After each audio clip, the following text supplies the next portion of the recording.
കല്യാണ സൗഗന്ധിക പൂങ്കാവനത്തിലൊരു കസ്തൂരി മാനിനെ കണ്ടു. ഞങ്ങൾ രണ്ടുപേരും ഒരുമിച്ച് പ്രവർത്തിച്ച് തുടങ്ങിയപ്പോൾ ഞാൻ ആദ്യം ചോദിച്ച ചോദ്യം ആ പാട്ടങ്ങ് കേട്ട് പാടിയാൽ മതി, കൂടുതൽ ചോദ്യങ്ങളൊന്നും ചോദിക്കണ്ട എന്നായിരുന്നു ദേവരാജ മാസ്റ്ററുടെ ഉത്തരം. വയലാർ ദേവരാജൻ കൂട്ടുകെട്ടിന്റെ അവിസ്മരണീയ ഗാനങ്ങളിലൂടെ ശ്രീകുമാരൻ തമ്പിയുടെ സ്മൃതിയാത്ര ശനിയാഴ്ച രാത്രി 7:30.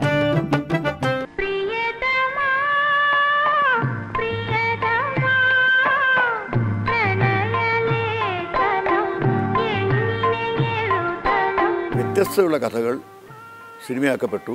ആ സിനിമകളിലെല്ലാം പ്രവർത്തിക്കാൻ വയലാർ ദേവരാജൻ ടീമിന് ഭാഗ്യമുണ്ടായി. വയലാർ ദേവരാജൻ കൂട്ടുകെട്ടിന്റെ അവിസ്മരണീയ ഗാനങ്ങളിലൂടെ ശ്രീകുമാരൻ തമ്പിയുടെ സ്മൃതിയാത്ര ശനിയാഴ്ച രാത്രി 7:30.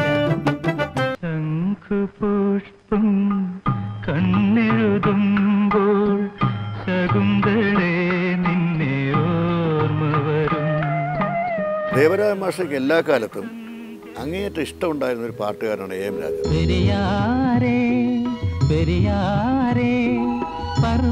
വയലാർ ദേവരാജൻ കൂട്ടുകെട്ടിന്റെ അവിസ്മരണീയ ഗാനങ്ങളിലൂടെ ശ്രീകുമാരൻ തമ്പിയുടെ സ്മൃതിയാത്ര ശനിയാഴ്ച രാത്രി 7:30.